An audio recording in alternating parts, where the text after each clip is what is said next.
All right, folks, we're gonna get started. Yeah.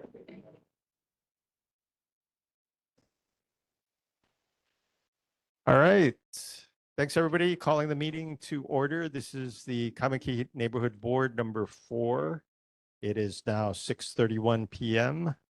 and welcome to our April meeting. I don't believe we have quorum currently, but we're just going to go ahead and proceed with the presentations and go along with the agenda. So first up, City and State Monthly Reports, the Honolulu Fire Department. Good evening, firefighter Ho, ladder 5, third watch. Incident statistics for the month of March are fires, 1 structure fire, 7 activated alarms, no fires. Emergencies, we had 56 medical emergencies, 6 motor vehicle crashes and collisions, 1 mountain rescue. Fire safety tips and announcements for the month of April are fire safety tips on evacuation planning. Ensure you have an emergency preparedness plan in place for situations like environmental emergencies, fires, or natural disasters. Familiarize yourself with at least 2 escape routes from your home and plan an evacuation path if you must leave your neighborhood due to an emergency. For more information, visit fire.honolulu.gov. And some additional tips: leave early to avoid getting trapped by fire, smoke, or traffic delays. Set up a predetermined meeting spot like a trusted neighbor or a relative's home, a low-risk area, a shelter, or evacuation center. Bring your emergency supply kit with essential items for your families and pets. Any questions? Thank you, sir. Any questions for the Honolulu Fire Department in person or online? Okay, seeing none. Thank you very much. Thanks for coming out. Appreciate it. Okay, our next report is from the Honolulu Police Department. We have HPD online. Hi, good evening. Lieutenant Nishimura from HPD, representing HPD District 7. The following are the monthly statistics for March 2025. Motor vehicle theft 15, burglary 5, theft 29, UEMV or car break-ins were 8, with total calls for service in District 7 for the month 6,194. Our safety tip for the month is public alert and warning systems. There are 5 different types of public alert and warning systems, and they are H&L alert, official social media, emergency alert system, wireless emergency alerts, and outdoor warning sirens.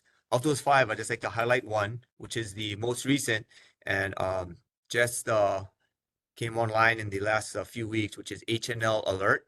And that is an app that you can get for your phone, and you can get alerts regarding weather, emergency info, road closures, and any type of safety, other safety conditions or things that may affect us here on the island.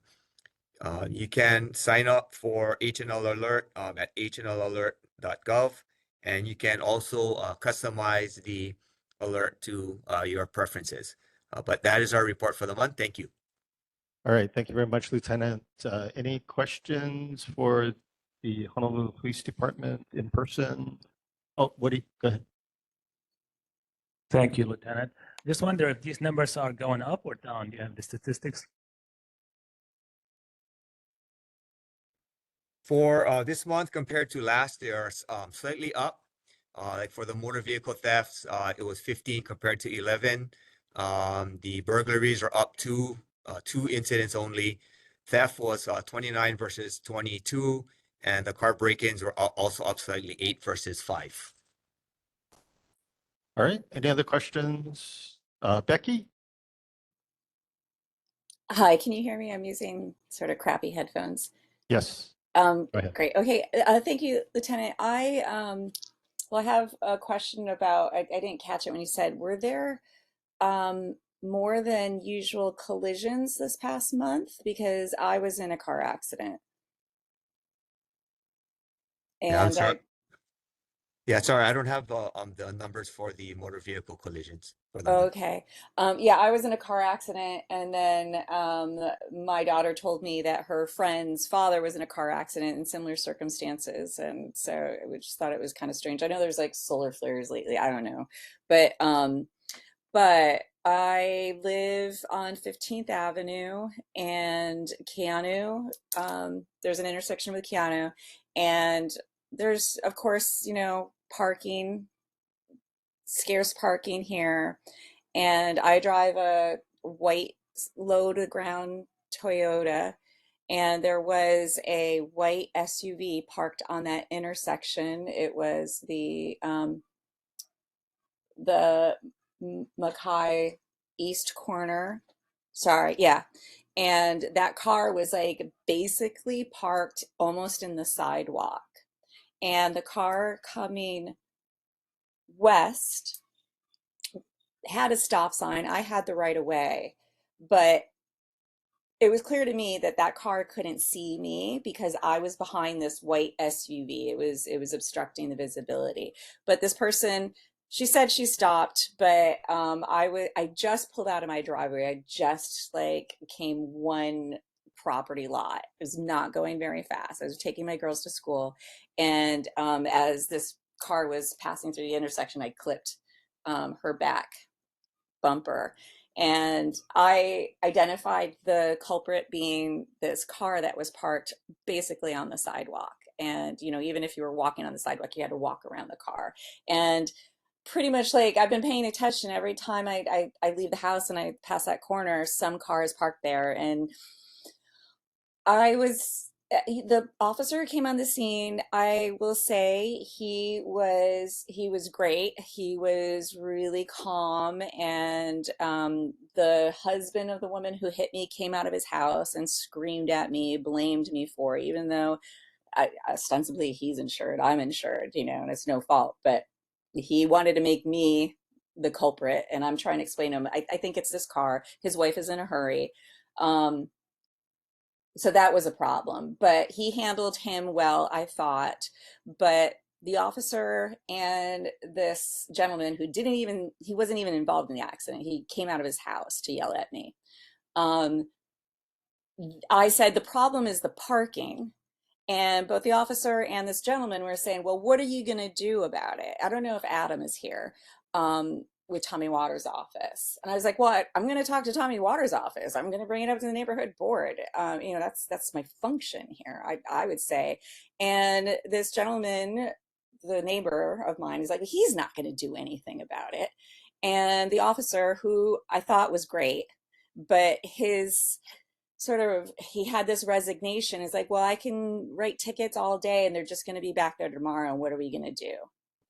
And I'm like, keep writing tickets and get the revenue from the tickets, and then maybe there will be a deterrent effect over time.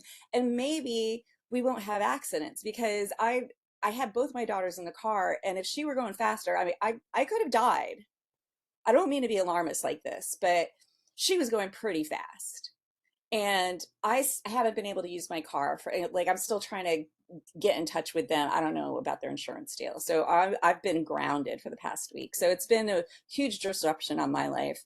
And cars are continuing to be parked on that corner, as I've been noticing on a lot of corners. So I feel like it's my responsibility to report it to you. It's the corner of Keanu and 15th Avenue, but it's like all these corners in this section of Kaimukī. And then also if Adam is here, I took issue, because I think Tommy Waters is probably the most responsive representative we've ever had in this neck of the woods. So to hear this guy say Tommy's not going to do anything about it, I thought was rude as well. So I'm just raising it because I was scared, and I don't have a car. So that's all. Just wanted to raise the issue and make sure you're aware, and everyone else in the neighborhood. Just like, please be careful when you're going across these intersections with these jam packed, and also just as an auxiliary matter, like it's because we have all these Airbnbs and everyone's crammed here and we don't have enough spaces for people to park their cars. So that's adding to the problem as well. Okay, that's all. I'm out. Thank you. All right. Thank you, Becky. Yeah, we'll send Appreciate officers to the check that intersection as well as other intersections in the area. Thank you. All right. Thank you. Lori, you have your hand up. You're on mute, Lori. Yeah, thank you very much. I'd like to thank HPD for a pretty good job of being responsive to the problems you're having on the corner of 15th Avenue and Noel. There was a resident there that was more or less terrorizing us for at least a month. You know, we had break-ins, the guy was stealing mail, yeah. And then, you know, I remember seeing one of the officers that was on this meeting, right? There, you know, and yeah, and then so anyway, it seems like very responsive. Every time we call, somebody comes and things are happening, you know, good job. And now I believe the guy is evicted from that house, and hopefully he's put behind bars or something, or never comes back to the neighborhood, because that was a terror in our neighborhood for the last month and a half. So hopefully, you know, right now, they're cleaning up the apartment that he was living in. And I believe the lady that's doing it was, or, you know, his ex-partner or something like that, that was supposed to be their resident manager there. But she moved out because she couldn't stand it anymore. He was on drugs and stuff like that. And, you know, anyway, so I really appreciate, you know, the responsiveness we've been having in our little, you know, corner of the neighborhood. Yeah, Noel and 15. Thank you very much. And hopefully it stays safe for everyone there, because we all got ripped off and trespassed on. Yeah, I do have a camera. Thank you for the feedback, ma'am. We appreciate the support and we're glad everything worked out. Thank you. Thank you. Yeah. All right. Thanks, Lori. Thanks for the comments. All right. We're going to have to move on. So thank you very much, Lieutenant. Appreciate the reports and the updates. Thank you. Have a great evening. All right. We're going to move on to the Board of Water Supply. First up, I think we have Lorna. Is Lorna online? Yes, good evening. Can you folks hear me okay? Yes, thank you. Okay, very good. Yes, I do have a quick announcement. There are actually no main breaks to report for last month. Announcement I have this month is about Detect a Leak Week and different events that's occurring. So encourage you folks to chase down and repair those pesky leaks during the annual Detect a Leak Week campaign, which started on Sunday, this past Sunday, the 13th, and is continuing till this Saturday, the 19th. Please join the Board of Water Supply and Hardware Hawaii at, we're going to have an event. We had one on last week, but the next one coming up is, we're closing it on Friday, April 19th at Kahala Mall, and it continues on Saturday. Actually, you know what? This is a typo. It's on Saturday, April 19th from 11 to 1. Please stop by for hands-on leak detection tips, toilet leak detection tablets, interactive activities, and swag, and plus come in for a chance to win some prizes. So let's make every drop count. And if you want to get more information, you can go on our website, www.boardofwatersupply.com and /DALW, which stands for Detect a Leak Week. And that is all I have for this month. I do want to address the comments from last month, but I also wanted to introduce, we have, actually you folks have, because you're there in person, our communications officer, Kathleen Panui. She is there and she wanted to come up and address some of the questions that came up last month, if that's okay. So Kathleen, Thank you. you're there? Thank you, Chair. Thanks, Lorna. Last month, you had some questions regarding the Wilhelmina Rise 811 reservoir that we're doing. So I just wanted to quickly address these. We are in the middle of erecting the temporary tank. And if you go up there, if you drive around and look in the driveway, you'll see a steel structure going up. I have been in contact with Charlie Schuster and his wife and Lori Callies, and they are kind of directing and coordinating with the community. So I provide them with weekly or semi-weekly updates depending on what's going on. So again, we're doing the temporary tank, and that started about the end of March and will continue until about early May. So then earlier this week, I did go up to look at the landscaping. I know that question came up last month. And so I took a bunch of pictures, and actually Charlie was in his driveway, so I stopped him and talked to him. And we had a nice chat and went walking around the area. So we have a couple of master gardeners that work in my team. And so we're going to start looking at what we can do for long-term landscaping. None of that will happen though until the project is completely finished. There's no point in trying to put in landscaping and grass when you're tearing up the land. So one of the things we want to look at though is look at some grass that could be better for the area. It's a native grass, it's a coastal grass, and it's a xeric, meaning low water. Because to be perfectly honest with everybody, we don't have the capability to go out and landscape lushly and take care of it on a regular basis. Our guys are really busy just trying to do the basic maintenance at all of our facilities. We have a ton of facilities across the island, and these guys go out all over the island. But at the same time, we want to do something that at least leaves a positive impression. And this is also a directive from our manager, Ernest Lau. So that's all. I just wanted to share that with you. And I can come back periodically if you'd like to give updates. Chair, just email me and let me know. Thank you. Thank you very much. Any Thank you for coming out. questions? Yeah, any questions from the board first, either on person or online? Okay, any questions from the community? Yeah, go ahead, ma'am. Yeah, you need to record this.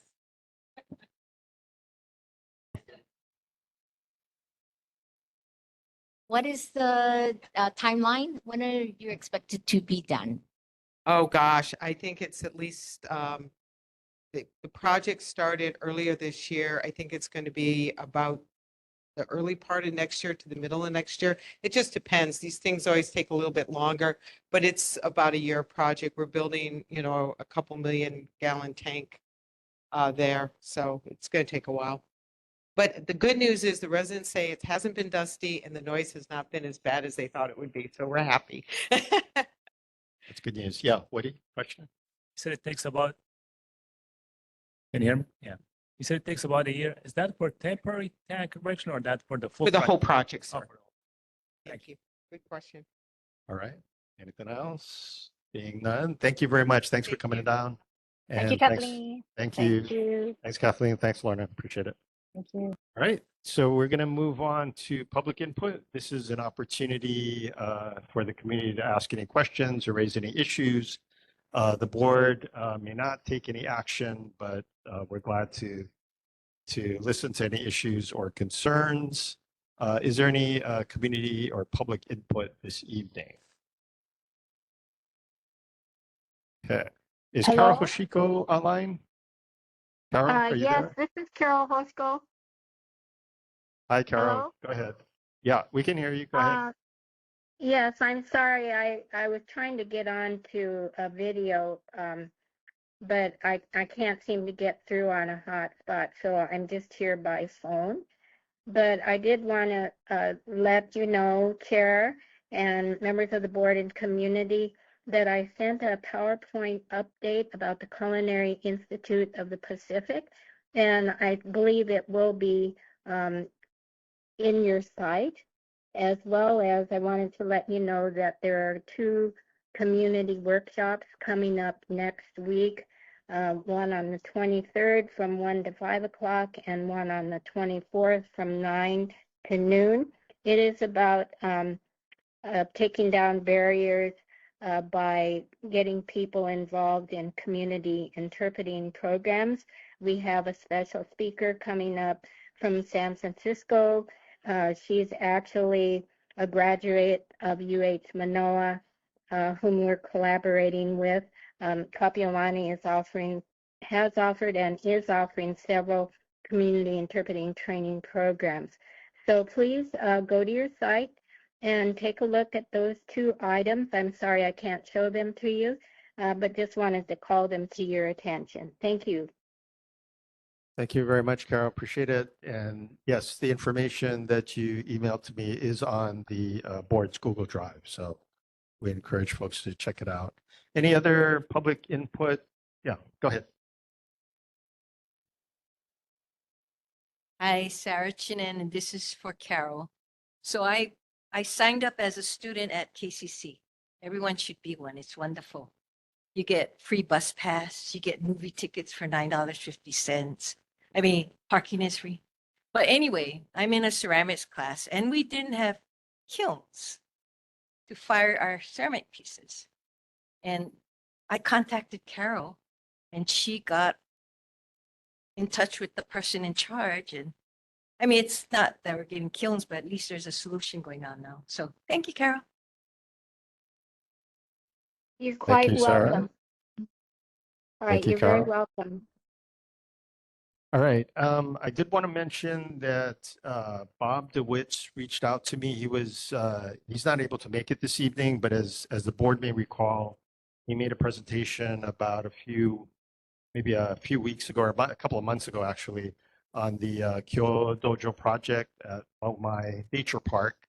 And he just wanted to report that the negotiations with the city are still ongoing, but it looks like an agreement will probably be reached with the city so that design and then construction can commence following that. So just wanted to update the board on that. All right, so we're going to move on to community updates. The Kaimukī Business and Professional Association, we have Calvin Hara. Calvin. Thank you, Chair and Board.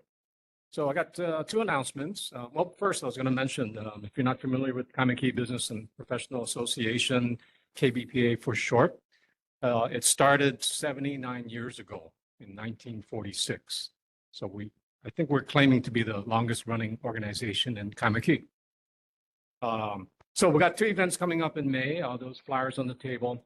And the first one is on May 15th. We have the Kaimukī Area High School Scholarship presentations.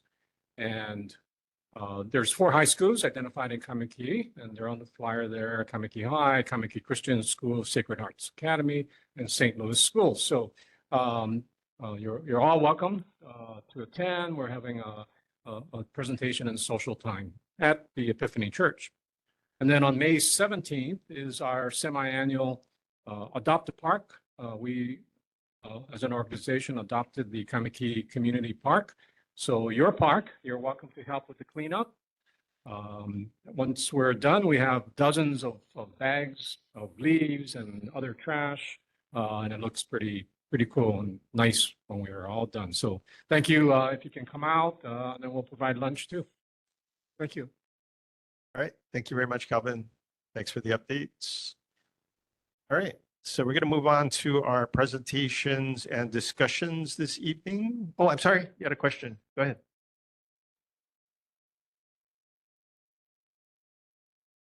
Oh, yeah. Can you come up to the microphone, please? Yeah, go ahead. I'm a last minute add-on. Let me just pass out one of the.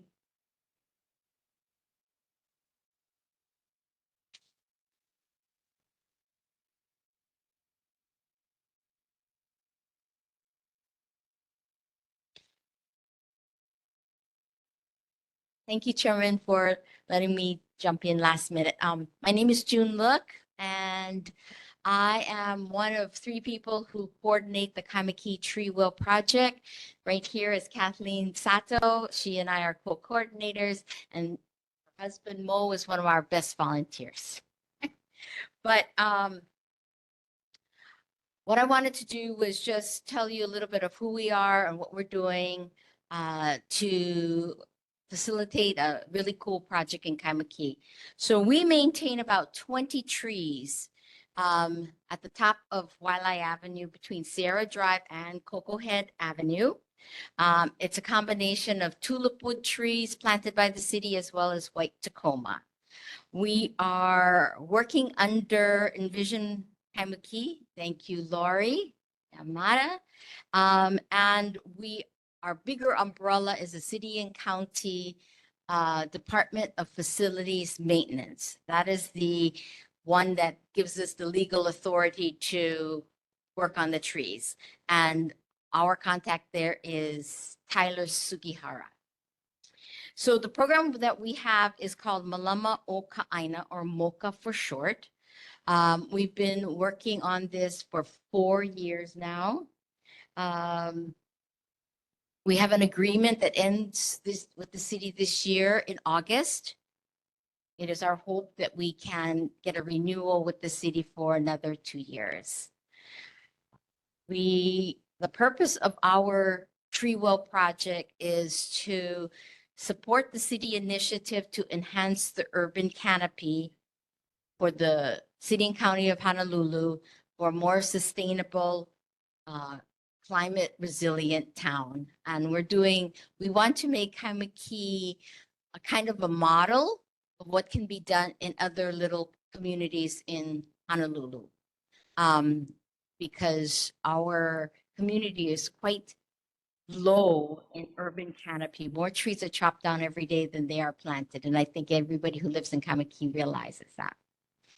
So we couldn't do it just the two of us plus a few volunteers, but we do have a few key businesses which I want to name individually who really, really make this program work.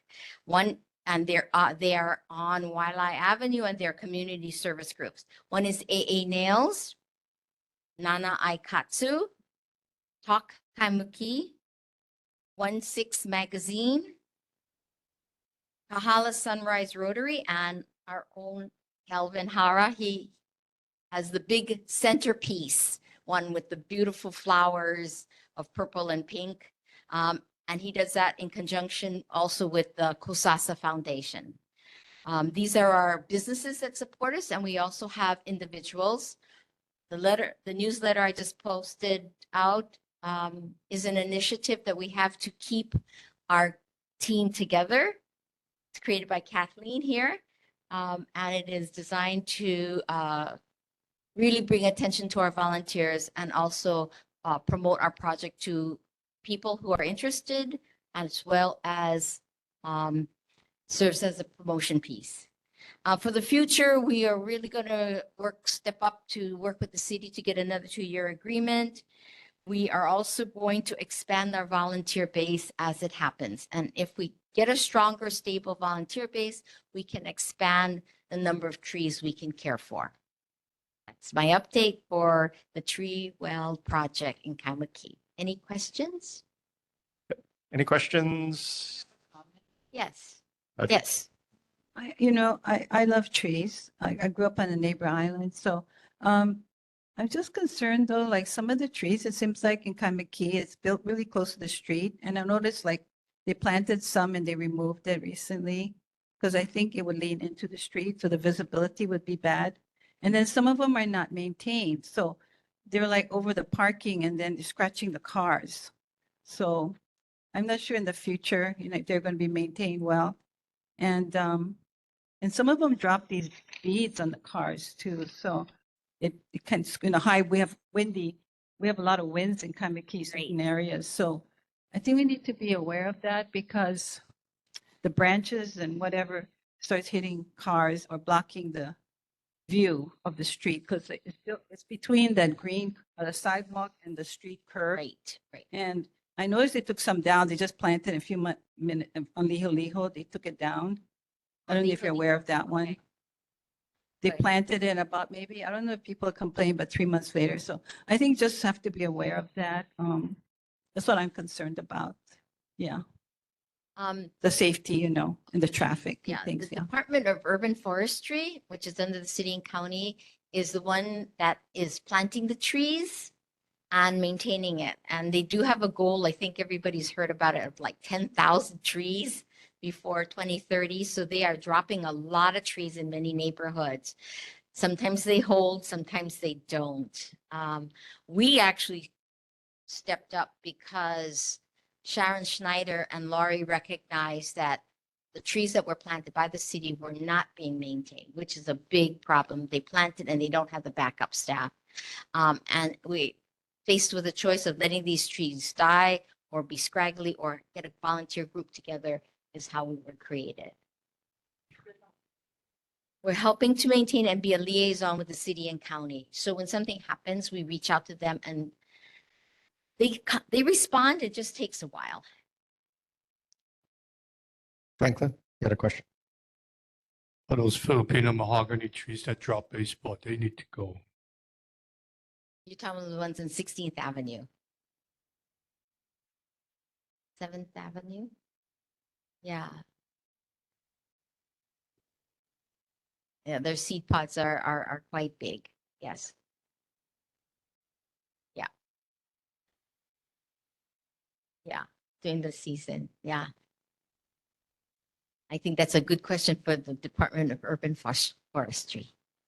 Okay, well, thank you very much, June. Appreciate it. I'm sorry. Oh, Laurie, did you have a question, Laurie? Yeah, so for that question just there, I think if you call that 311 line and complain about it, they'll do something about it, you know. But you know, us as Envision Kaimukī and tree well maintenance people, you know, all we can do is report and do the best that we can to keep up the beauty of the things that are planted there along Wailai Avenue. So thank you for your input. All right. All right. Thanks. Thanks, Laurie. All right. Thanks very much, June. Appreciate it. Apologize if we got to call you on the public input. We did speak earlier, so thank you. Thanks very much. Thank you very much for the information.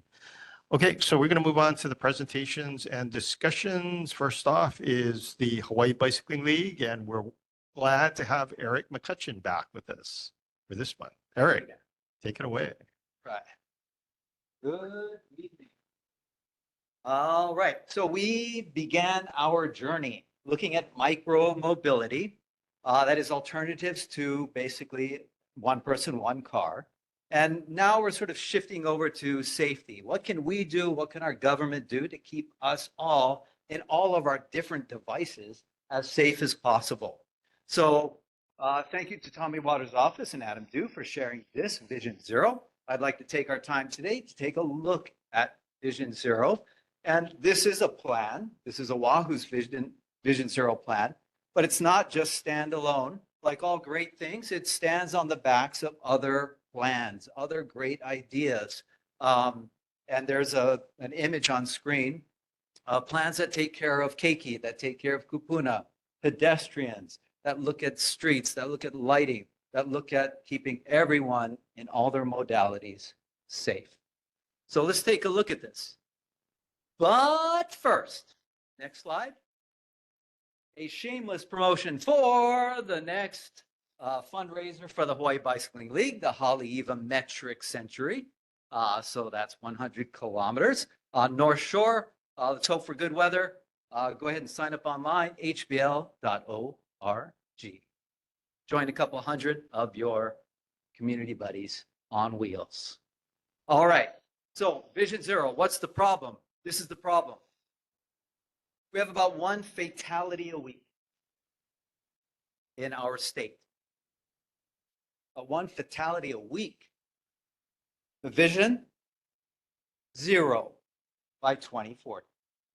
0 fatalities a week. That's a pretty awesome vision. That'd be a pretty great thing. All right, so next slide. Of these fatalities, I think it may be no surprise, who is overrepresented tends to be young drivers, old drivers, and walkers and bikers. They tend to be mostly male, those fatalities. And overrepresented are Native Hawaiians, minority groups, unemployed students, and homeless. Probably no surprise. Why are these fatalities and serious injuries, these FSIs, why are they happening? Again, maybe no surprise. They're happening where there are lots of lanes, lots of cars, lots of speed, and lots of intersections. It's a lot of things happening on our roads with a lot of different devices, right? So, high injury locations is how we talk about these places. These are labeled as the worst of the high injury locations on Oahu. I guess it's bittersweet that none of them are in our neighborhood, but be careful in that area. Extra careful. This is our area. Okay, if you've never seen our neighborhood board map, this kind of weird shape. Alrighty, and how are we doing in our area? Well, unfortunately, we have a high injury location because we have a high injury corridor and a high injury intersection. This is a bit of a map. So I think, Lori, this is going to be no surprise to you, but let me start on that sort of west end of Waialae Avenue. That is a tier 2 high injury corridor. At least it's not tier 1. Again, a little bittersweet there, but it means you must be careful. The west side there, that is Waialae and 2nd. Okay, there have been fatality or serious injury or the potential for it. So that other dot, again, probably Lori, it's probably, and 2nd Avenue is outside of our neighborhood board, by the way. But that dot on the east side of Waialae, again, you can join me, Lori, in saying it is the corner of Waialae and 16th. Yeah? 16th Avenue, yeah. There we go. So that's why we're spending so much time and there's so much outcry to get that intersection taken care of because it has been identified as having a history of high injury as a location. Okay. So what can we do about it? So Vision Zero and our government is trying to create safe speeds. So we have these ideas, these techniques, traffic calming, you hear about that, road diet, right? The red light and speed cameras. Very controversial, but maybe it's time. If we want 0 FSIs, fatalities and serious injuries, maybe it's time. Yeah. We need to maintain our roads and we need to prosecute. Yeah. You can support these laws or not, but these are some ideas to create safer speeds. Another idea. Next slide. Creating safer streets. Okay, so better design, having RRFBs. Let me just walk up. Rectangular.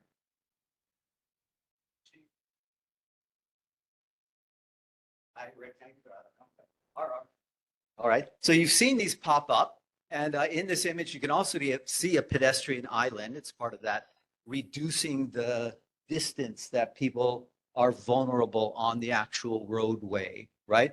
Again, some of these ideas you might like, some you might not. No right turn on red. Very controversial idea. Maybe it's time. Again, think about it for yourself. Think about it for the law. Think about it what our legislatures should or should not do. Other ideas. Creating safer people. Getting us more knowledgeable. So information campaigns, PSAs, bike ed, HBL's really big in this. The SRTS, the safe routes to school, making sure that our keiki especially are going to be part of that Vision Zero, that they can get to and from school safely. So getting information, getting the people educated. Yeah, pretty good idea. And some more interesting ideas. Post-crash care. So gathering more data. We tend to have a lot of data on fatalities and very much less on the serious injury part. Okay, so gather more data, support our emergency services, make sure fire, ambulance, police have the machines they need and the people they need. And another interesting idea, new to me, honor those we've lost. What you see on the image is a pretty common kind of impermanent memorial, right? But on the right side of that image, that's from Budapest. I hope, if I remembered right. This is a large permanent installation for victims of street violence. I don't know if you can see, it's kind of a smashed automobile at the bottom. Okay, an idea. would that be helpful? Is that something that we can consider, honoring those that we've lost? More people die by street violence than a lot of other things that we do kind of honor and remember. Finally, creating safer vehicles. Okay, amazing amount of tech out there. The focus has always been on protecting those inside the vehicle, right?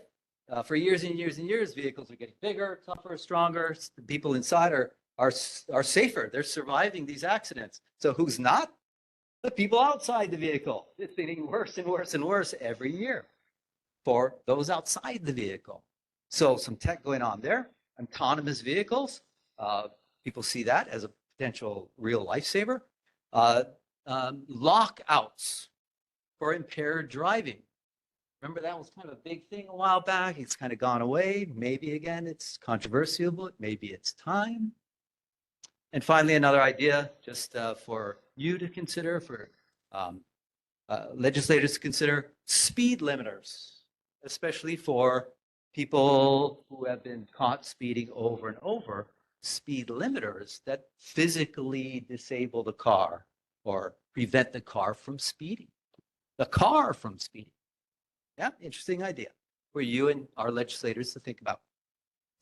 All right, next slide. So I printed this on April 10. This is from HIDOT. So this was the state fatalities. Again, it's only fatalities, not serious injuries.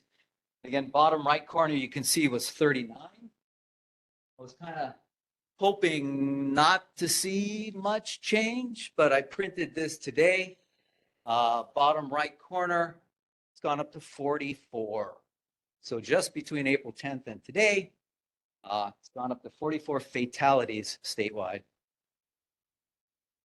So we don't want that. Vision zero, yeah? It's for all of us.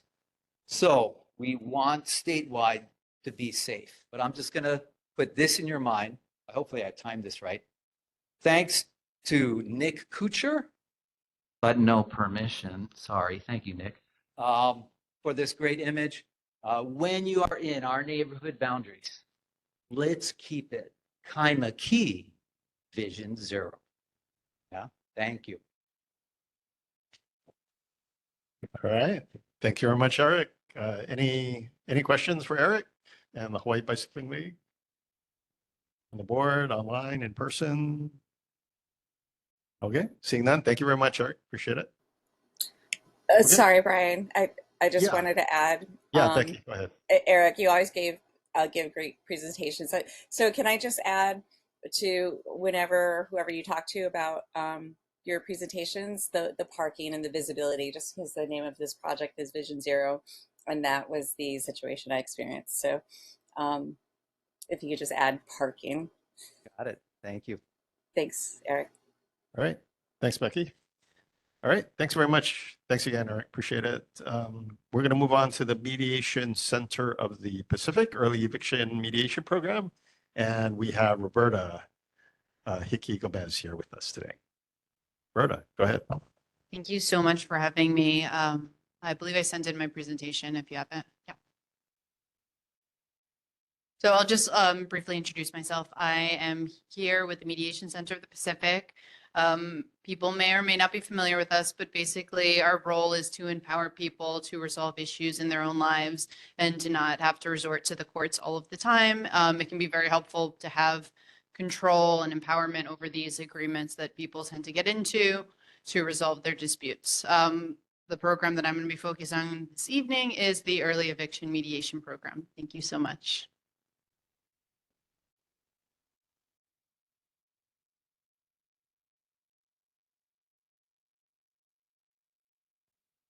Next slide. So a little bit of history and background on the Early Eviction Mediation Program. This program is coming out of the Act 57 eviction moratorium from COVID-19. Basically, Act 57 required all landlords prior to going into evictions to go into mediation process with their tenants, as well as it was paired with rental assistance. During that time period, we targeted about 6,000 tenants who were in arrears. We mediated 1,342 cases. We achieved an 85% agreement rate, and we kept 90% of tenants in their homes. Next slide. Act 57 expired in August 2022. It was a state-run program. As things progress and move forward post COVID-19, post pandemic, the state moved forward in different areas, and this wasn't the priority. But we continued at the Early Eviction Mediation Center to move forward with private funding. We started off slowly integrating it as part of our volunteer program, but then we moved forward with more specific private funds that were dedicated to this program. And next slide. So what's nice about this program is that it is neutrally beneficial. So it's not a specific tenant program. It's not a specific landlord program. It's a program that really addresses the housing crisis in a community-centered way. So there are benefits to landlords in the sense that it can reduce time spent in arrears collecting rents. Anywhere between 1 and 4 months is typically the timeline for collecting rents in arrears. And that's, usually once they've gotten to the point of evictions. And then there's also the savings for landlords. So typically landlords in the eviction process spend anywhere between $500 and $10,000. So that can be quite expensive. And then the ability for landlords and tenants to be able to communicate and have better relations is better for community stability overall. And if breakdowns happen post-agreement, landlords can take that written agreement to the courts to expedite and move forward because they've done everything in their power to be able to bargain in good faith and to address the issue with their tenants. Next slide. Well, we also know that it is beneficial to tenants. One, it gives tenants the ability to either stay in their home or to have a reasonable move out date, particularly when we talk about places that are high cost of living, such as Hawaii, such as City and County of Honolulu. We recognize that just having a regular time frame for move outs isn't always feasible and doesn't always benefit everyone involved. So having a reasonable time frame that parties can agree upon together is helpful.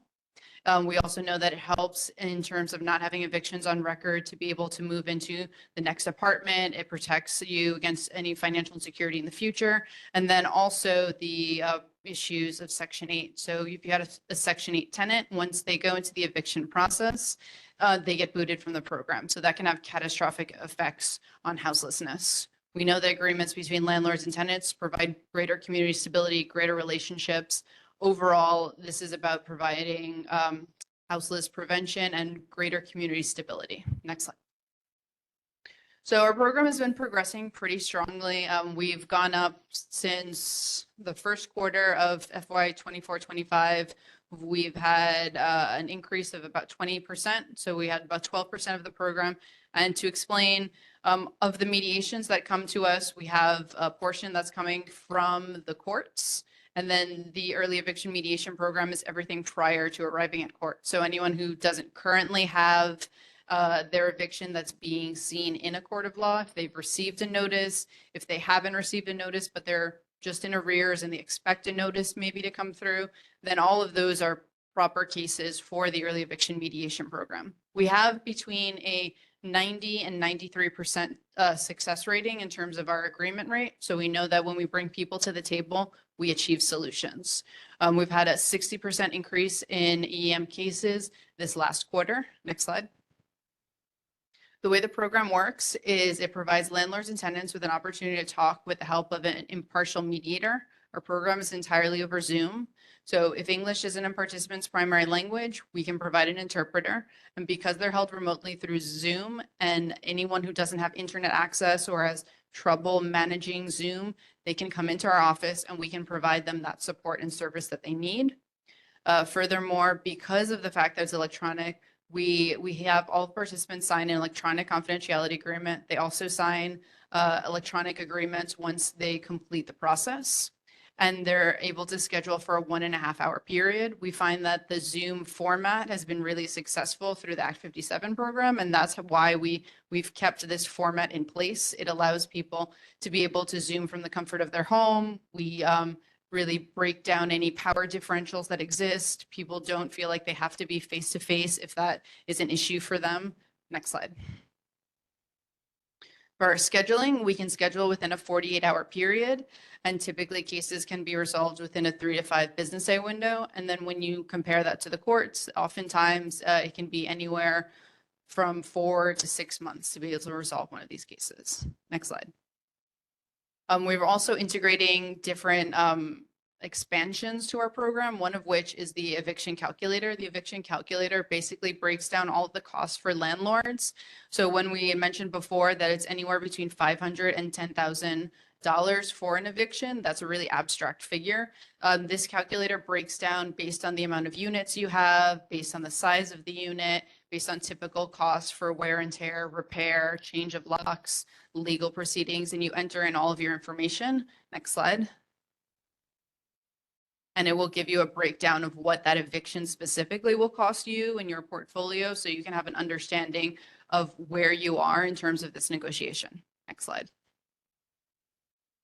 As I said, we're a facially neutral program, and because of that, we're also instituting programs and tools that work for tenants as well. This is a budget calculator. This budget calculator was designed and part of our partnership with Hawaiian Community Assets. So this is tailored to a local community style example of what their budget would be. So it's not tailored to like mainland continental viewpoints of what budgeting is, but really meant for the local community. Next slide. And this will also give you a breakdown of where your financials are as terms of a tenant, and to be able to, one, enter into an agreement. Is it going to be feasible to uphold? Is this the right agreement for me? Can I carry this moving forward? And also assess whether or not this is the right living space for you based on your financials as well. It gives you that kind of information and empowerment as well. Next slide. We've also been working on legislation. We have SB 825 SD2 HD1 relating to eviction mediation. There's a QR code there. Basically, this is some legislation that we've been working on in order to make early eviction mediation part of the typical proceedings that go forth, so that this is your first option and not immediately going to the courts. Next slide. We've also been working with the community. So as I mentioned earlier, we have space available for people to come in if they have Zoom issues, internet issues, technology issues.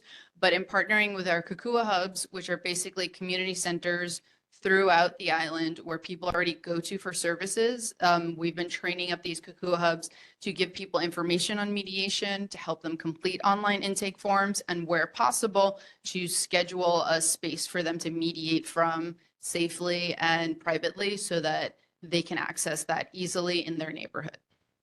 Next slide. For EM requests, we have a QR code up here, but we do suggest anyone goes to mediatehawaii.org, click contact, schedule a mediation, and you'll be taken to, next slide, this online form. And this online form basically collects information on all the participants, what the issue is, to be able to start the process moving forward. I'm happy to take any questions if anyone has. All right, thank you very much, Roberta. Any questions for Roberta and the Mediation Center of the Pacific? Yeah, Woody, go ahead. Thank you, Chairman. Thank you so much, Roberta, for the detailed report. I was wondering, is this a nonprofit or a for-profit?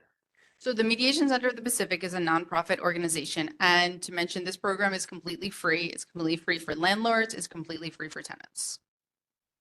Follow-up question, how are you going to fund it? So we have private funding for this program in particular. Yeah. Becky, you have a question? Hi, yes, thanks for that. I've actually been in discussions with your executive director, Tracy Wiltgren, about customizing a training for the Hawaii Filipino Lawyers Association. So I'm familiar with your work, especially what you're doing in Maui. So I'm happy that you're doing these presentations for neighborhood boards.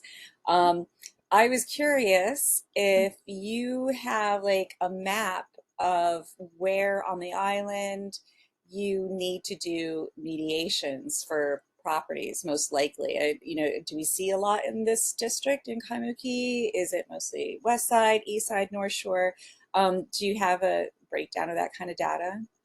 So we have data on where we're getting people responding to us. So we collect zip code data based on where everyone is responding to us. But I will say a part of what we're doing here at these neighborhood boards is doing outreach the community wide. I think a lot of what we've collected is it's a little bit easier for people to get information in town. So we're trying to like push the boundaries and really move everywhere on island to reach the whole city and county of Honolulu. Okay, but you can't say that there's like a big splotch in Kaimukī necessarily.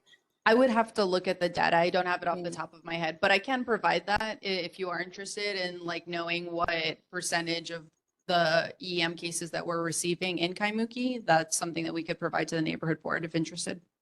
I'd be interested, but I don't want to stress you guys out about it. But would you maybe give the presentation again? I think that would be really interesting to see is where in the island we see most of these things. And then maybe that could target approaches maybe by neighborhood boards. So thanks for all that. Of course. All right. Thanks, Becky. Any other questions, Audrey? Thank you. Okay. Yes, good service. I was wondering, so the landlord or are they represented by somebody in mediation and then the tenants represented by somebody and then just like a judge or something? So I mean, how does it say they're behind 3-4 rents and the landlord just had it, I just want them out. Are they represented by somebody or is there just a mediator that makes a decision for that? So the mediator doesn't make a decision for them. The way mediation works is we have a neutral third party who's basically like translating information across to the parties so they can clearly understand what everyone's needs and interests are to be able to come to an agreement that everyone can live with at the end of the day. So I don't want to mischaracterize what a mediator. I understand that. I've been involved in mediation. I just was wondering if the landlord has a representative, can they bring in a lawyer? Okay, so I just wanted. Yeah, everyone is allowed to bring in representation. We also allow for tenants or landlords if they needed to bring in case managers, social workers, VA managers, all of those things, whatever support you need to go into this meeting, we are happy to allow that, but we do understand that there are people who won't have an input into it, but they'll be there for support as well. And then we will allow for attorneys to be present. So oftentimes with landlords, they'll have an attorney represent in their stead and they won't be in part of the mediation, but they'll agree to whatever terms that they've allowed to based on their conversations with their attorney. But we've also had tenants who've brought in attorneys as well. We oftentimes allow tenants to not allow, but we encourage them to reach out to legal aid and to other organizations to be able to get legal advice. We do stress to them that we are not their legal advisors or counselors. And if they have any questions or what their legal rights are, they should pursue that information. We're mainly there to facilitate this meeting. All right. Thank you very much. Yeah, go ahead, Woody. Sorry, Roberto, one more question. You said you usually reach a settlement between landlord and tenant within 3, 4, 5 days. And after that, they take that contract to the court and the court approves it. Is that how the process is? And No. it said something about 3 to 6 months. Yeah, so typically when you go through the eviction process, it can take anywhere up to 6 months going through the court processes. But what I will say is the 3 to 5 days is basically from intake when someone makes that call to that mediation date is about 3 to 5 days. So we can schedule within a 48-hour period. We've scheduled within far less, within 12, 18 hours if needed, because we do want to try and get people in before they have court dates. And sometimes we'll have that really pushed up against the clock. We don't encourage that. We try and encourage people to come in as early as possible. And that's part of the program. When you first realize that you're in arrears, you can't make rent, please reach out to us. We connect to benefit services in the community, Aloha United Way, Hawaiian Community Assets, Catholic Charities. We try and connect everyone to the resources they need to be able to get over this stumbling block and not have it be something that crashes them. All right. Last question. Go ahead.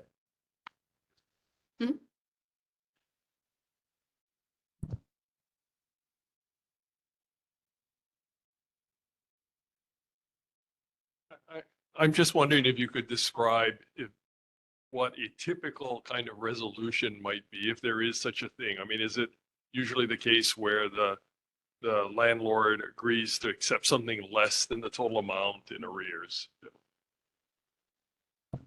So while there's no like 100% typical, but what we do oftentimes see is some kind of payment plan that's in place. So we'll have tenants who are in arrears, but they'll pay a little bit extra, maybe every week, maybe every 2 weeks, or they'll add it onto their rent and they'll slowly pay that over time.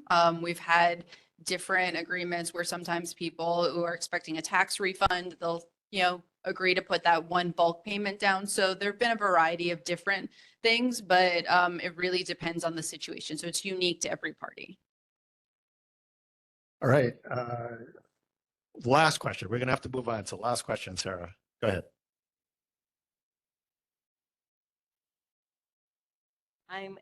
Thank you. I'm asking this for my friend.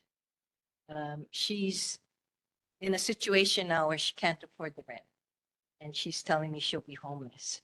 So what, does she contact you? And how does she contact you? So they can contact us.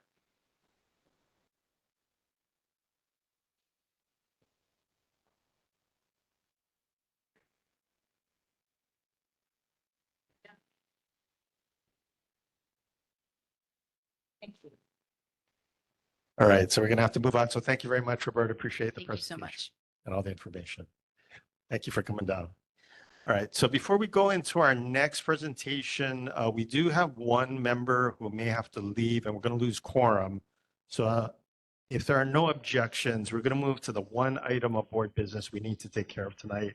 And that's approval of the March 19, 2025 written summary of video record. Is there a motion to approve that written summary of video record from the board?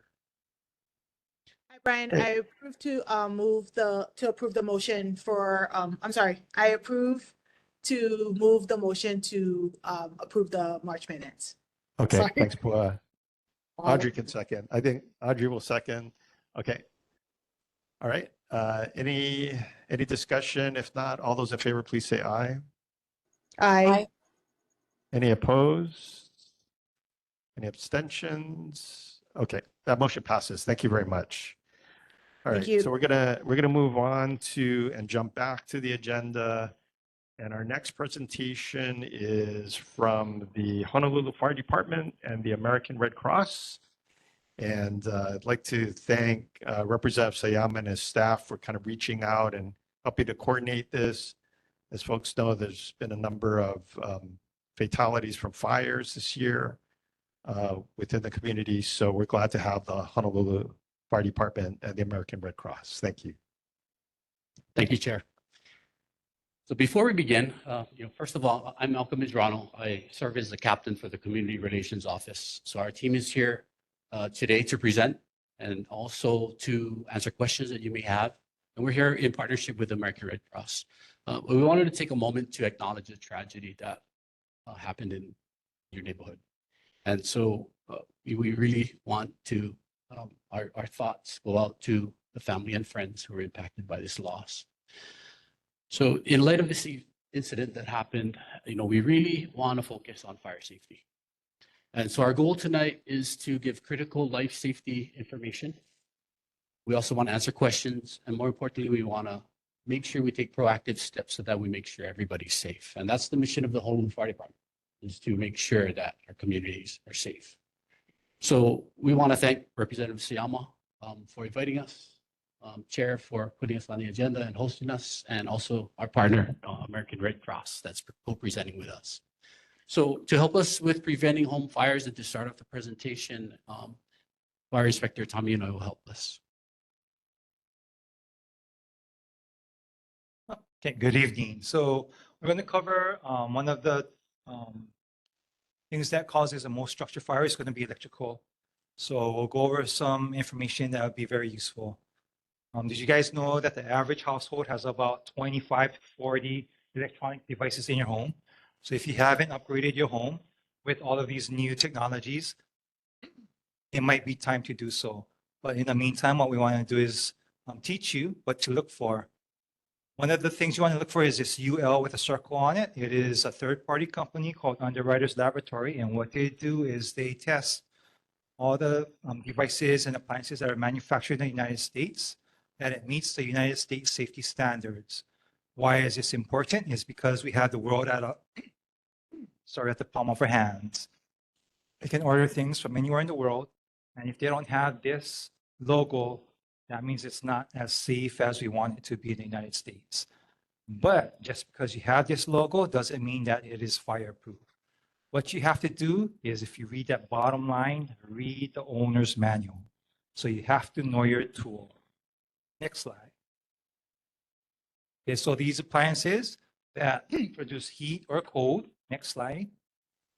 They all have to be plugged directly into the wall outlet. You can't put it into a surge protector, power strip, or extension cord. Next slide. What we do recommend is a surge protector over a power strip. So they are very similar, but what you have to do is when you go and make your purchase, make sure it says surge protector. The reason why is power strip is pretty much just the same as an extension cord. It's just an extension with multiple plugs on it. The surge protector, on the other hand, is if there is a surge that comes in through your home, and if you follow the manufacturer specifications by reading the directions, it is meant to save your appliances from getting damaged. If it does get damaged and you kept your manufacturer's notebook, it may tell you that you are maybe able to collect some money back from a damaged appliance. Extension cords is the #1 cause of electrical fires. The reason why is people think that it will protect you from everything. But if you look at these two cords, the one on top is thicker. That means it can handle more electrical current. The zip cords on the bottom, there's hazards to it. So one, it's very cheaply made. They don't have the ground, and what you see is what you get. So in terms of safety, they don't have insulation, extra insulation that the one on the top does. Surge protectors are actually made for an entertainment center. So you can get a surge protector, make sure it has enough, the capability to handle all of your appliance electrical needs, and you can use it in a safe manner. Lithium batteries comes with all of our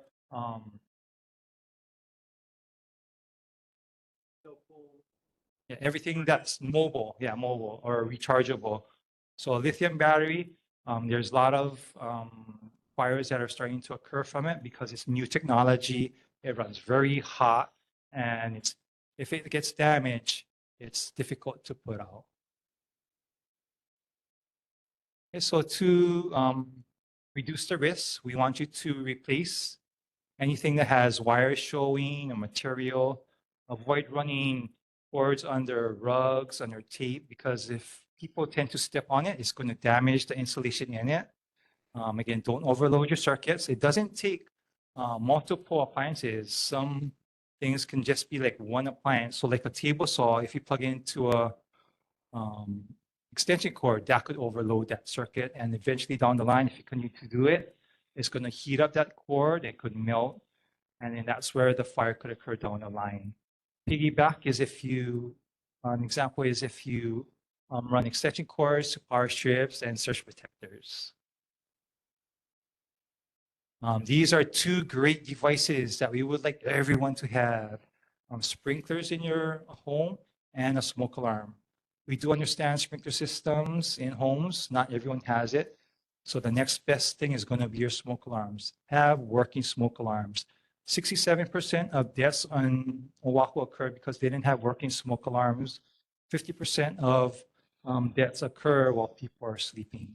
So very important to test your smoke alarms. And this is where we're going to bring Gayatri into the discussion.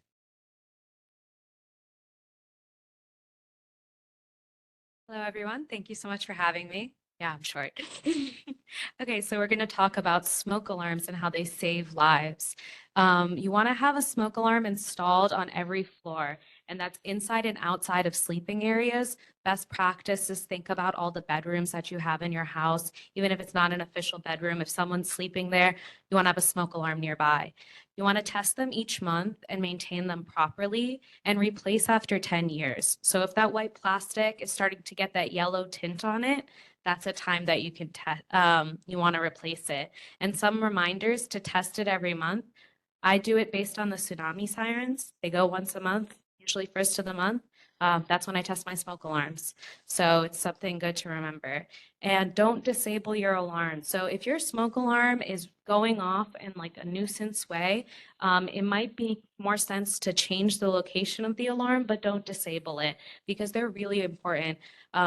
mentioned before is the fact that a lot of home fire deaths occur in houses that don't have smoke alarms or working smoke alarms, but actually having working smoke alarms can cut in half your risk of death in a home fire. Next slide, please. So know what to do. You want to get out and stay out. You want to find a safe escape route, and that's why we talk about preparedness, is you want to make sure you're establishing these escape routes ahead of time. If there's smoke, you want to get low as possible, and it's really important to think about closing all the interior doors as you exit. What that does is it contains the fire, and you want to meet at that designated safe meeting place that you would have established ahead of time when making the safe escape route, and you're calling 911 once you're safe. You want to make sure you get out first. You're really thinking about your safety. You have less than 2 minutes. And so again, when you're testing those smoke alarms, test your escape route, test your safe meeting place. Make sure everyone in your family is aware of where this is going to happen. Next slide, please. So plan your escape routes. You want 2 exits from every room. And that includes like thinking about your windows and your doors opening easily. If your windows have bars on it, you want to think if there's like a safety escape valve. If you're on the 2nd floor, maybe if there's some type of escape ladder, you want to kind of be thinking about how you're going to exit every single room that you have. Make sure you have 2 exit points. And so establishing escape ladders for the 2nd floors and above. And you want to make sure if you're establishing your escape routes, they're clutter-free. So that's also something important to know. You might have 2 doors to leave a room, but if your door's covered in stuff, you can't get out in the case of a fire and you're going to be trapped. So when we're practicing and doing our smoke alarms, we're going to practice our escape routes. We're going to establish those routes. You can put a little magnet on your fridge and you can draw out your floor plan and draw out the escape route so you see it every time you look at your fridge until you have it memorized. But it's really important that this is something that you and your entire family know. Next slide. So you're going to talk about having a safe meeting place. In the case of an emergency, in the case of a fire, it can get very hectic and you might get separated or something might happen that one of your loved ones uses a different escape route than you do. That's why you want to have a safe meeting place that's a safe distance away. It's at a specific fixed location, typically in the front of the home where firefighters can come meet you. And that's where you're calling 911 once you're safe and once you've exited the building. And I just want to add to that is that for the safe meeting place, you want to make sure that you are accounting for every member of your family. That includes pets, elderly, children. A good tip if you have pets is you can train them kind of where to meet you at the door or in the escape place, or even if it's outside, you can kind of train them on that. And so everyone is aware of these escape routes. Next slide. So making sure this escape plan works for everyone is extremely important. You want to think about accessibility needs. If you have an elderly person in your family that can't go up and down stairs, you don't want the escape plan to have anything to do with a stair, or you want to make sure you're taking into account that. So you're going to assign evacuation assistance. What that means is if there's someone that can't evacuate by themselves, they have someone assigned to take care of them. For example, in this situation, we had a 2-year-old son. He requires assistance to evacuate. The primary person that's going to help him evacuate is his mom. If his mom is not there in that situation, the dad is the second person to help the child evacuate. So if everyone in the family is assigned to one other family member, we're all taking account of them. So we're going to assign evacuation assistance, assess functional abilities and needs, and you're going to practice with your pets, the kids, and elderly. That's the most important part to keep making sure that everyone is kept safe in these situations is plan, prepare, and practice ahead of time. Next slide. So again, practice your home fire escape plan. I can't say it enough. Practice your home fire escape plan at least twice a year. If you're testing your smoke alarms once a month, you might as well practice your plan. You can try different scenarios. You can get creative if you want. The more you practice, the more likely you will remember it in a crisis. You have to think that in a crisis, you're not going to be thinking straightly.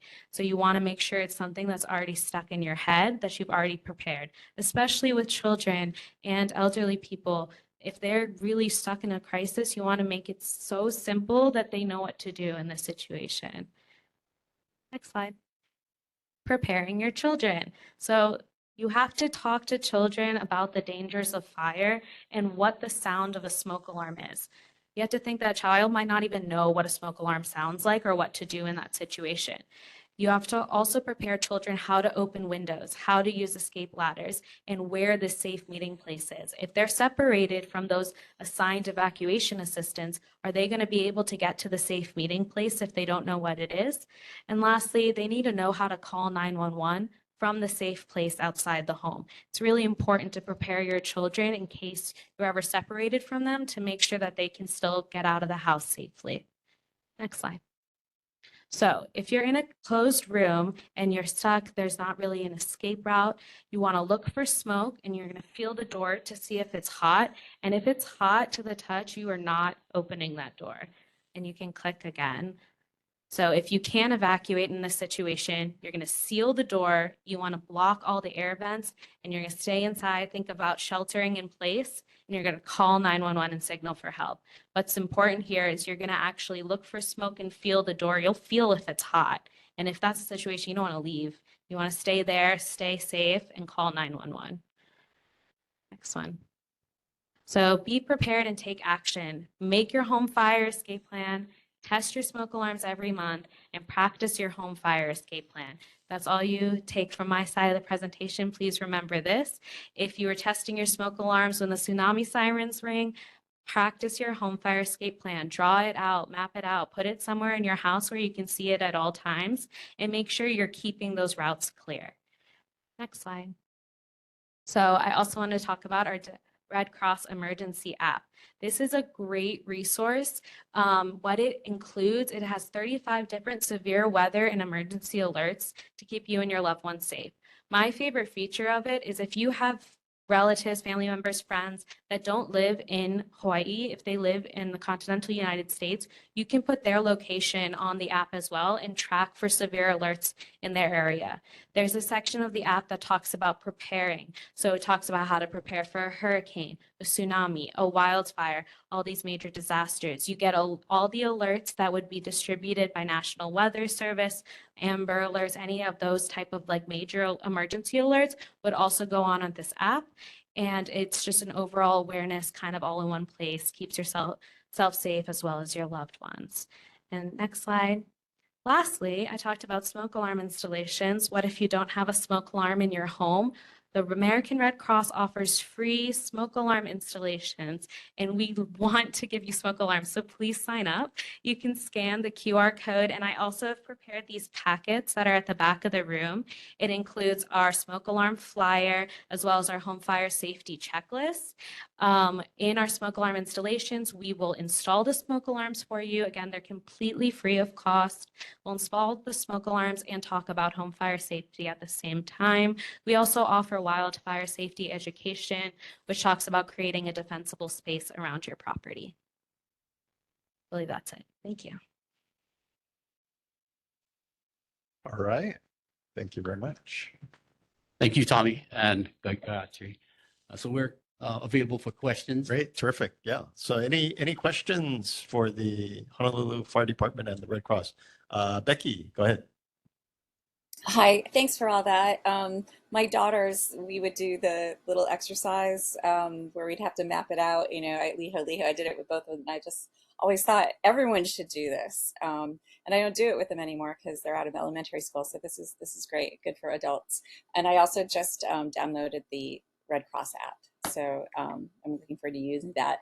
My question is about, I've rented, and I was in escrow once in a home that had knob and tube wiring, and I know that that was a fire hazard, and there's so many old homes in Kaimukī, so I was just wondering if you could speak to that a little bit.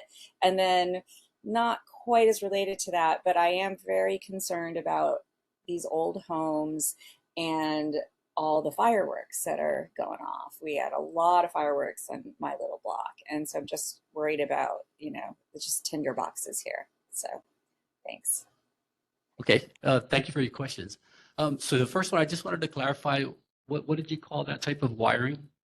Oh, it was explained to me as knob and tube wiring, and that like after 1940 50 something, maybe afterwards, that you couldn't use that type of, I was in escrow once and we had to get it. I spent $5,000-6,000 to redo it. So to stay up to code. It's like a legal non-conforming sort of thing. Thank you for the clarification. So yeah, that's probably the new electrical code and the upgrades, and also the other codes for building code requirements, which would probably, get the right gauge of wire so that it can actually handle the amount of current and energy that comes through that wiring. That would be, and that goes for extension cords and also our power strips as well. That's the same issue. If you have wiring that has poor insulation and is not thick enough, then it won't be able to handle that energy and then thus heat up, melt, and start a fire. Your second question about fireworks, that's interesting that you brought up that topic. And going back to the firefighter safety guide that you actually worked with your children with, we are actually in our 41st edition that's going to be coming out, and that's distributed to all school-age kids. But what's interesting is that this next edition is we're working with the Department of Law Enforcement and the Fireworks Task Force, which are adding to the firefighter safety guide and providing safety messages for illegal use of fireworks. Does that answer your question? Well, I just wanted to hear everything you had to say about it. So that's great. Thanks so much. Thank you, Becky. All right. Thanks, Becky. Other questions for the Honolulu Fire Department and the Red Cross? Yeah. Audrey, go I ahead. have a quick question. I know you mentioned about unplugging your appliances. So in the kitchen, would the GFCI be a deterrent for that? If your appliances are not unplugged? And I notice a lot of older homes do not have all their GFCI set up in their kitchens. Carl, you want to So take then- that? Okay, so anybody ever use a hair dryer in their bathroom and the GFCI would trip? That's telling you that you're pulling too much current out of that plug. So you could be starting a fire in between your walls. So you need to rewire with a thicker gauge, a higher amperage circuit breaker. So GFCI would help, but it's not the cure-all. You got to get an electrician.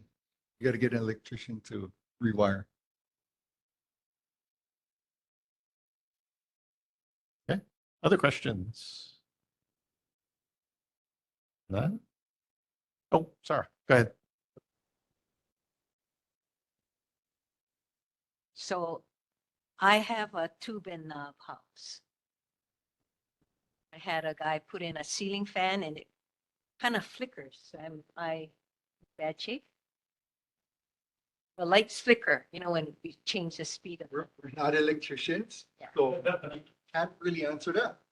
So, basically, I would go to new copper wiring and stuff and rewire the whole house. Ah. First time I got to my house, we actually renovated and wired it. Can I start a GoFundMe page? Thank you. All right. Thank you. All right. Any other questions? In person or online? No? Okay. Well, thank you very much for coming out. Very informative. Thanks for all the information. Appreciate it. You're welcome. Oh, thank you.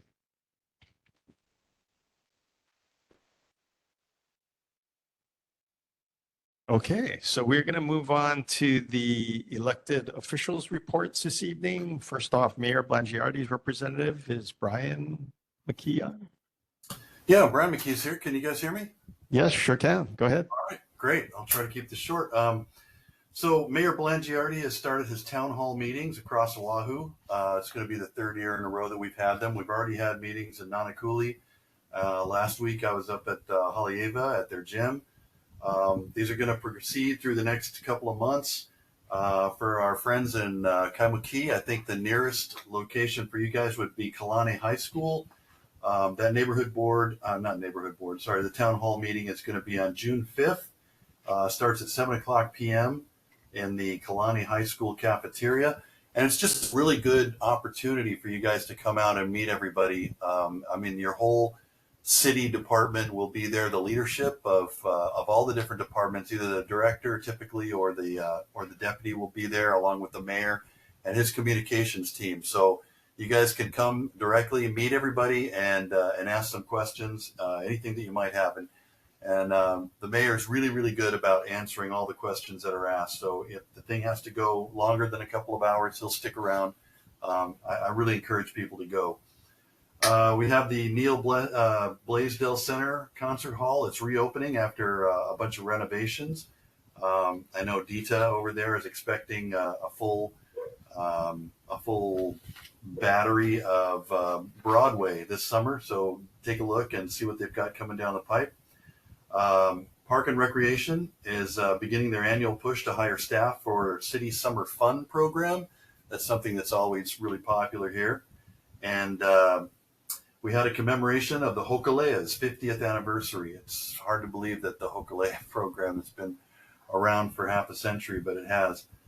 And also the Honolulu Charter Commission members were sworn in for the decennial review of the city charter. The HCC is a voluntary board. It convenes every 10 years and it studies the review and government operations of the city charter, local constitution, and governing documents of the city and county of Honolulu. It'll meet until August 2026, at which time it'll make a bunch of proposals that will go in front of the voters, and we'll see what they come up with. But it's kind of a, I don't know, in my opinion, it's they're kind of under the radar, but it's a lot of really important work. So God bless them for getting on that.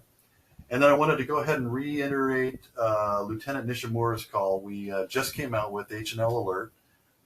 It's something we developed here at the city.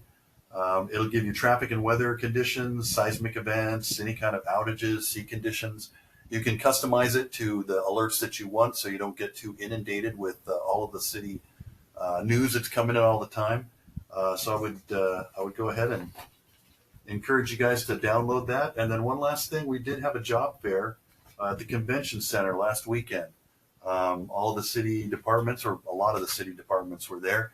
We're aware that the airline, Hawaiian Airlines, is under some pressure. There's a bunch of IT people, for instance, that are getting laid off.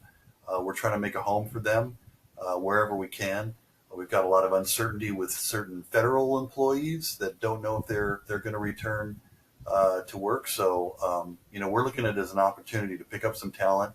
We do have openings, and we are looking for people to come in and fill out applications. And if you're a good fit, we'd certainly like to include you. So that's all I have. Anybody have any questions? All right. Thank you very much, Brian. Any questions for the mayor's representative? Woody, go ahead. Thank you, Chairman.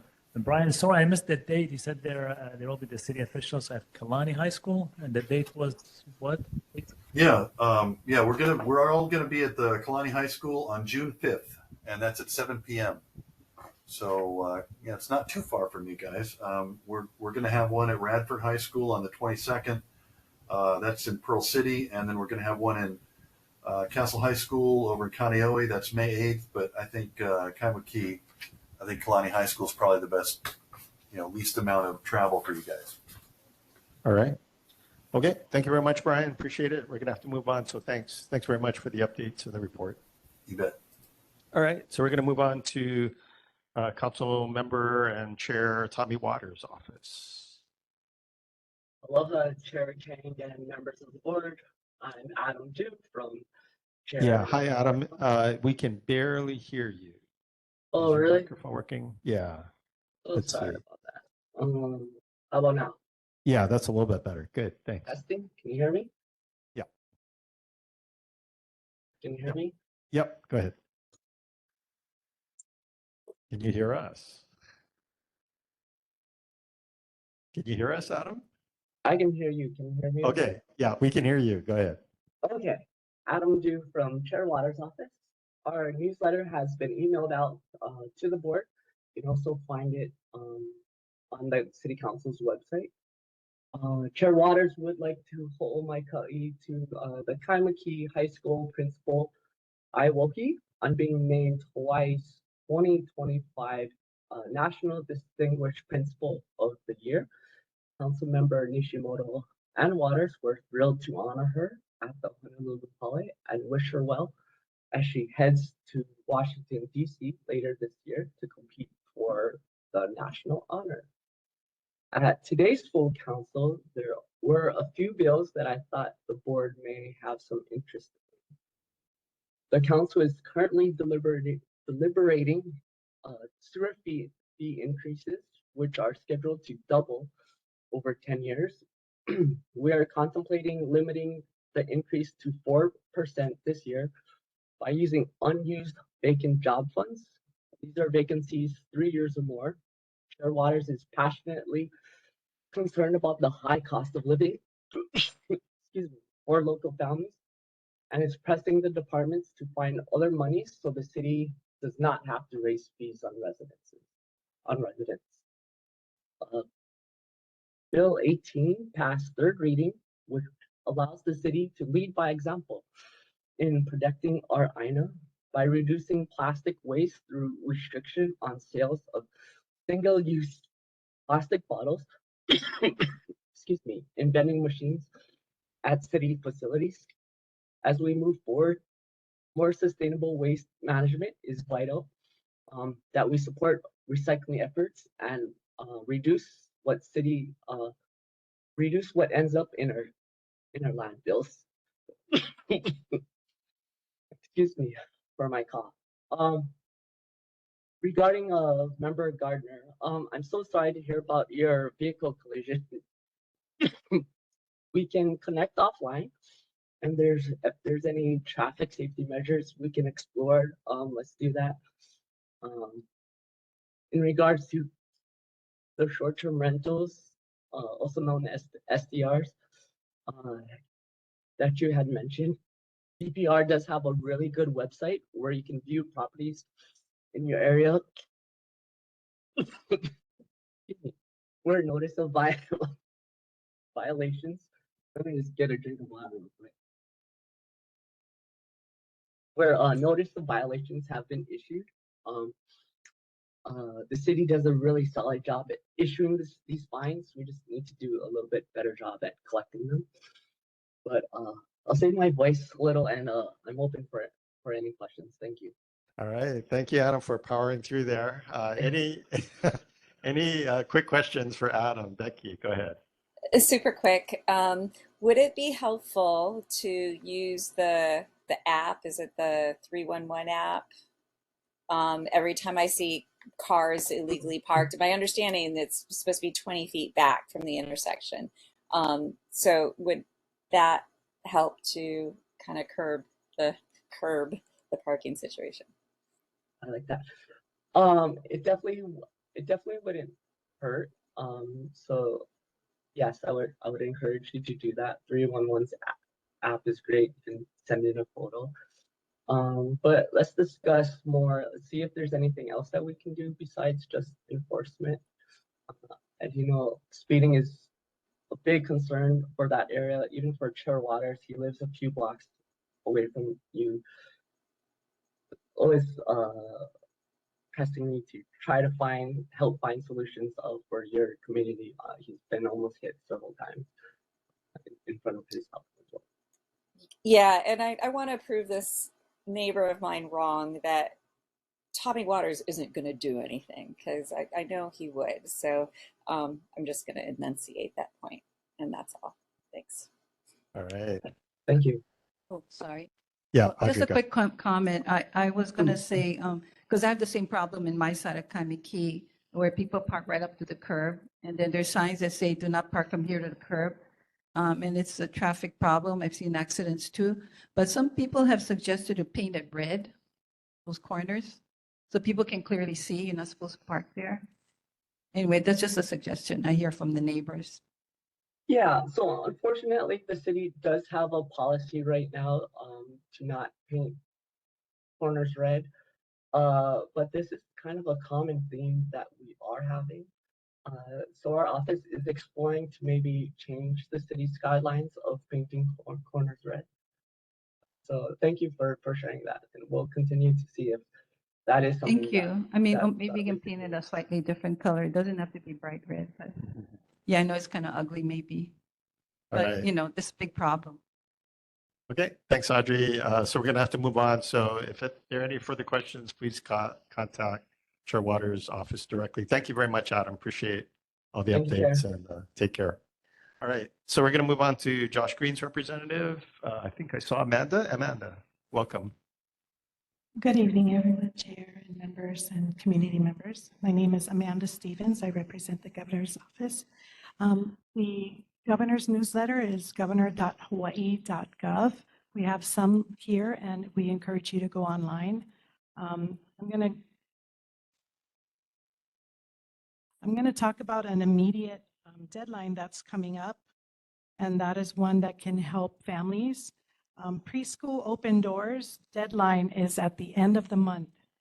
And what we want to share with you is if a family maybe did not qualify maybe 2 years ago or 3 years ago, the income limits have been significantly raised. So for example, in 2023, a family of 3, the gross income limit for that month would be $4,680 to qualify for preschool open doors. Then in 2024, a family of 3 moved up to 7,148. And now, sorry, yes. And then now the preschool limit or the income limit for 3 people is now $7,663 a month. So we've been seeing that many people who didn't qualify before to get their preschool subsidy are now qualifying. We've also expanded it to help 3- and 4-year-olds. And like I said, the application deadline is the end of the month. You can go to humanservices.hawaii.gov. Thank you. We've also, through the state, had a good amount of people showing up at the job fair, like Mayor's representative was saying. We've already employed some displaced federal workers. We're always looking for more social workers, people who can help with eligibility review for SNAP.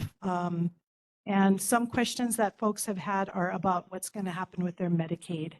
So right now with the SNAP and Medicaid, there has been no changes as of yet. So we just encourage people, if you need to apply for SNAP or Medicaid, to please go ahead and do so. And I will take any questions. Thank you. All right, thank you, Amanda. Any questions for the Governor's representative? All right, seeing none. Thank you very much. Thank Amanda. you. Appreciate it. Thanks for coming out. All right, so we'll move on to State Senator Stanley Chang's office. Anybody online? Yes, I'm here. It looks like my camera is loading. Can you see me? We can see your background, but go ahead. Okay, well, aloha everyone. My name is Zephanie Smith Eisenstadt. It's been a pleasure to serve this legislative session as Senator Chang's legislative aide. We are heading straight away into conference. Things have been assigned to the various committees, and as you may know from my presentation before, there were 1,669 bills introduced by the Senate this session, and we were on target to have somewhere in the neighborhood of 206 Senate bills and 245 House bills entering into conference. I'm not sure what that exact number is right now, but we're very much looking forward. Senator Chang, as some of you may know, serves as chair of the Housing Committee. He's also vice chair of the Energy and Intergovernmental Affairs Committee, and he serves as a member on Judiciary as well as Water and Land. So the conference hearings, which will be kicking off later this week and wrapping up by the end of next week, will be available for you to watch on YouTube, on the Hawaii Senate YouTube, as well as the House as well. The public access room is still available to those who need support and want to get engaged. You can still register to keep track of the issues and legislation that is important to you and your respective organizations. And thank you so much to all of the wonderful organizations that provided updates this evening. Some great things that we'll be sure to include in our newsletters and information going forward, and that we'll be happy to share with our constituents. We will not be hearing testimony for those of you who are familiar with the conference process, but you can continue to stay engaged in the conversation. The public access room is a great resource to help facilitate that. To connect with us, I want to direct your attention to senatorchang.com. There are wonderful information, opportunities, updates there for students, seniors, homeowners, and other demographics that are shared regularly through our newsletters as well as social media. We've got two primary newsletters. One is a monthly district newsletter, and I'm happy to share a couple of highlights from that, as well as our housing newsletter. A version of that just came out today, so that goes out every Wednesday. And then, of course, you can send messages directly to the senator as well as access our contact information. And we're hearing all sorts of interesting and important things about, transparency in the process and concerns about federal cuts and the SAVE Act and sports betting and guns and education. And so, we process the information that comes in through the website one by one, and every single call and every single visit gets responded to. So we really value your participation.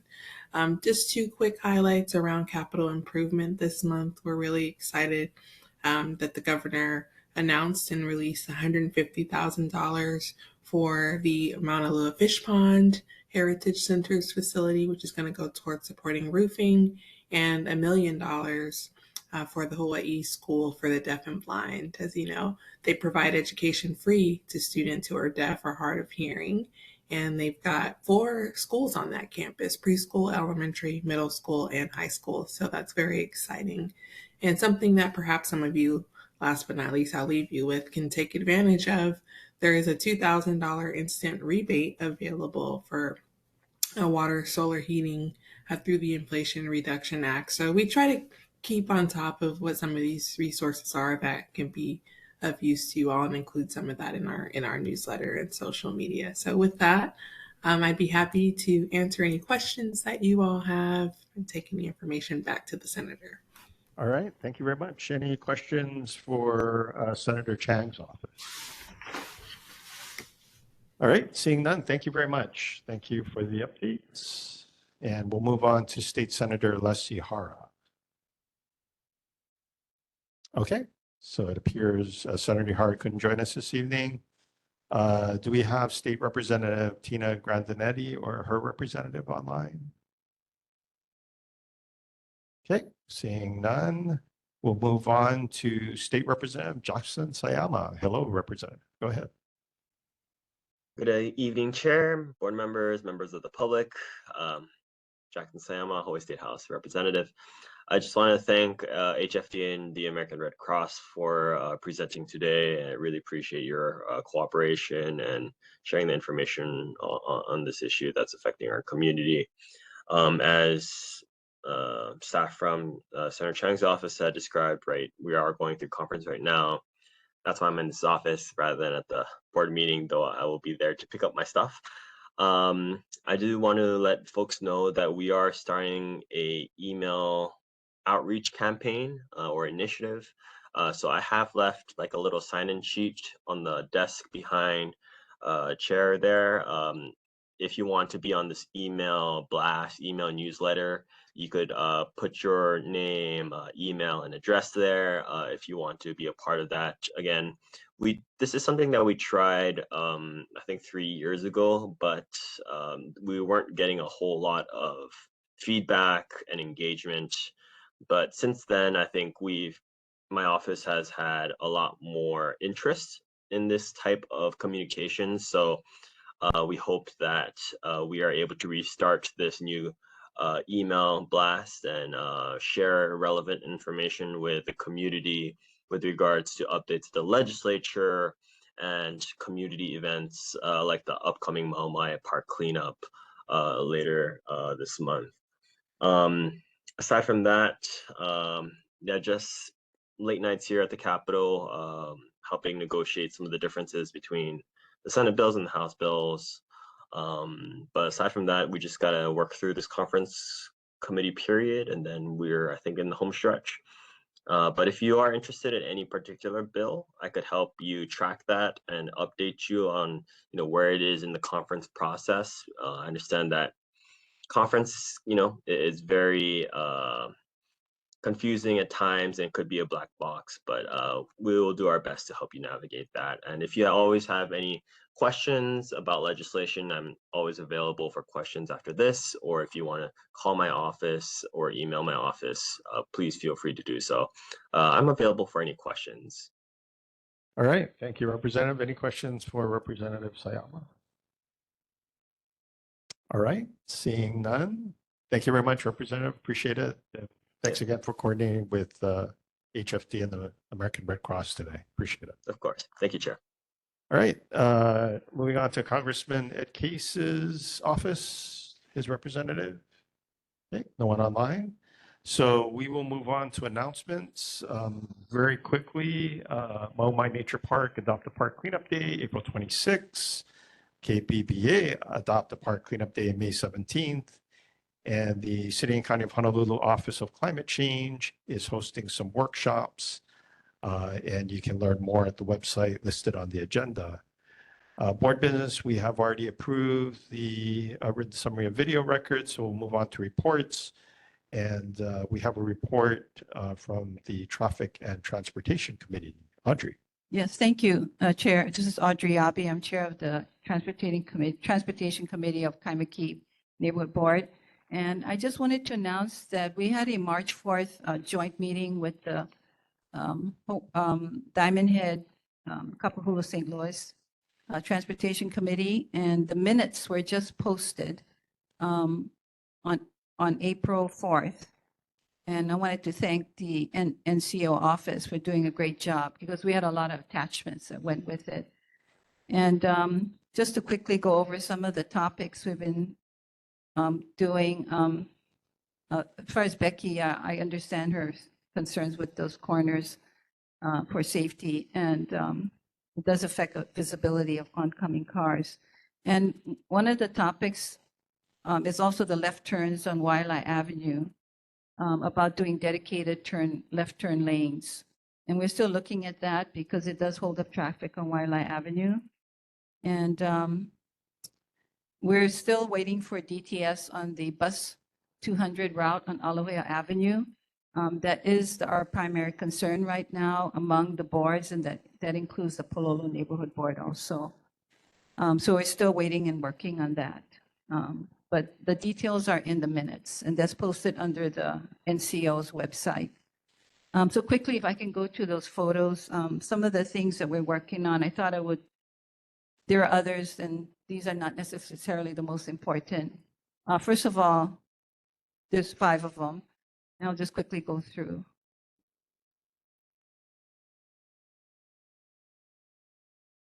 Oh. Okay, so this one is between Waialae Avenue and First Avenue. And there were concerns that there were 2 green lights there. So it's very confusing where to stop. One of the suggestions is to get rid of that left turn coming off of Waialae Avenue, and then perhaps get rid of that light.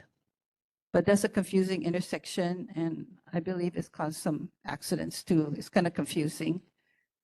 Next slide.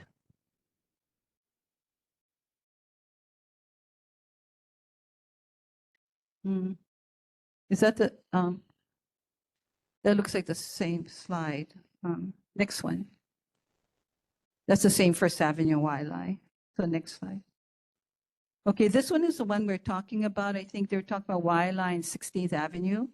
There's a left turn light and it goes on, but if you're behind that truck right there, making a left turn onto 16th Avenue, then you're stuck there until the light turns green.